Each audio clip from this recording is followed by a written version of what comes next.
ओम शांति। आज 26/4/24 प्रातः मुरली। ओम शांति। बाप दादा मधुबन।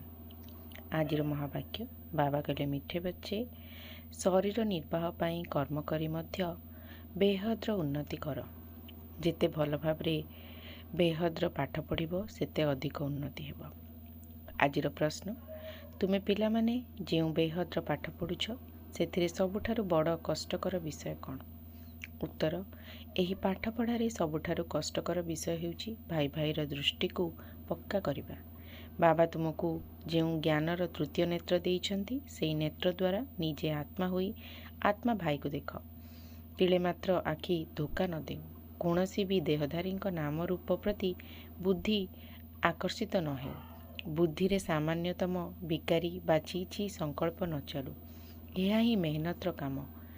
एही विषय रे पास हेउथिबा आत्मा विश्वर मालिक होइजिबे। धारणा पाई मुख्य से मन वचन कर्म रे पवित्र हेबाको पड़िबो। बुद्धि रे विकारी संकल्प मध्य न आसु। सेथिपाई आमे सबु आत्मा भाई भाई अटू। एही अभ्यास को पक्का करिबाको हेबो। काहार नाम रूप रे आकर्षित हेबार नाही। जेपरि बाबा विश्वस्त होई संतान मानंकु सुधारी निज साथी रे नहीं जाउछंती, सेहीपरि विश्वस्त होई रहिबाको हेबो। केबे भी छाड़पत्र देबार नाही। आजिर वरदान, सर्वदा हालुका होई बाबांकर नयन रे समाहित हेउथिबा सहज जोगी भव। संगम जुगरे जेउ सबु खुशीर खणी मिली थाए ताहा अन्य कौनसी जुगरे मिली पारिब नाही। एही समय पिता एवं संतान मानंकर मिलनर समय।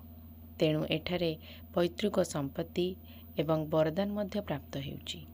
तेबे पैतृक एवं वरदान मध्य प्राप्त हेउची। तेबे पैतृक संपत्ति हेउ बा वरदान हेउ, दुईटी जाकरे मेहनत करबाको पड़ी न थाए। सेथिपाई तुम मानंकर उपाधि हेला सहज जोगी। बाप दादा पिला मानंकर मेहनत करिबा देखि पारंती नाही। तेणु कुहंती पिला माने निजर समस्त बोझ बाबा को देई निजे हालुका होई जाओ। एते हालुका होई जाओ जहाँकि बाबा निजे नयन रे बसाई साथी रे घर को नहीं जिबे।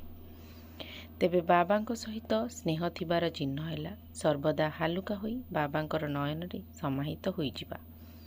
आजिर स्लोगान, जदि नकारात्मक चिंतनर रास्ता बंद करदेब तेबे सफलता स्वरूप होई जिबो। ओम शांति।